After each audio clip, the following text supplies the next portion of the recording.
বন্ধুরা, রুবিস কিচেন থেকে বলছি। আজকে তোমাদের সঙ্গে নতুন আরেকটা রান্নার ভিডিও নিয়ে চলে এসেছি। সেটা হলো পাট শাক।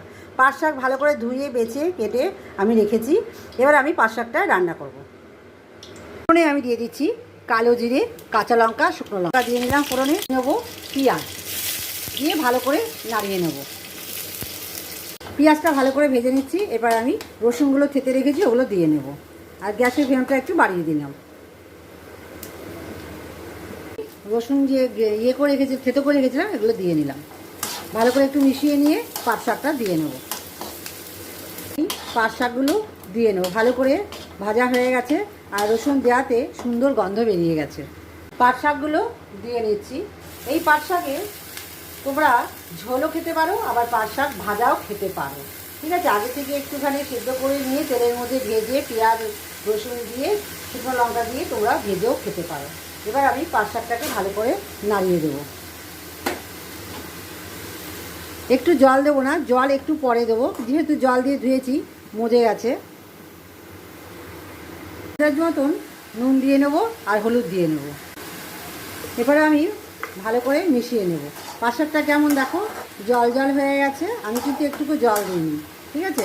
আর এরপরে আমি একটু ভালো করে মিশিয়ে নিয়ে জল দিয়ে নেব, দিয়ে একটু ফুটিয়ে নিয়ে নামিয়ে নেবো। কারণ পাট শাকে যে আমি ঝোল করছি, সেই জন্য পাট শাকটা আমি এভাবেই রান্না করবো। আর এই শাক খেতে দারুণ লাগে, অসাধারণ লাগে।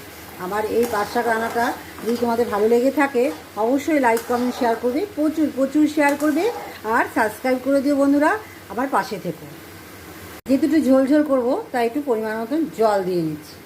কীরকম ঝোল খেতে তোমরা ভালোবাসো, তোমরা সেই বুঝে জল দিয়ে নেবে। আমি আরেকটু জল দিয়ে একটু ফুটিয়ে নিয়ে নামিয়ে নেব। আরেকটু জল দিয়ে নিলাম, একটু ফুটুক, তারপর নামিয়ে নেব। আমাদের বাড়ির সবাই না এরকম ঝোল ঝোল খেতেই ভালোবাসে। চলো নামিয়ে নিয়ে আসছি। আমি একটু ঢেকে দিলাম। পাট শাকটা হয়ে গেছে, এবার আমি নামাবো। নামানোর আগে একটু মিষ্টি দিয়ে নেব। আমরা পাট শাকে একটু মিষ্টি খাই, নাহলে না পাট শাকটা একটু কেমন জানে তিতকুটে লাগে, সেই জন্য যে কোনো শাকে আমি একটু মিষ্টি দিয়ে খাই। হয়ে গেছে, এবার নামিয়ে নেবো। শাক একদম রেডি। কেমন হয়েছে অবশ্যই তোমরা কমেন্ট করে জানাবে। আর আমার পাশে থাকবে, লাইক কমেন্ট শেয়ার করবে, প্রচুর শেয়ার করবে, প্রচুর লাইক করবে, সাবস্ক্রাইব করে দিও।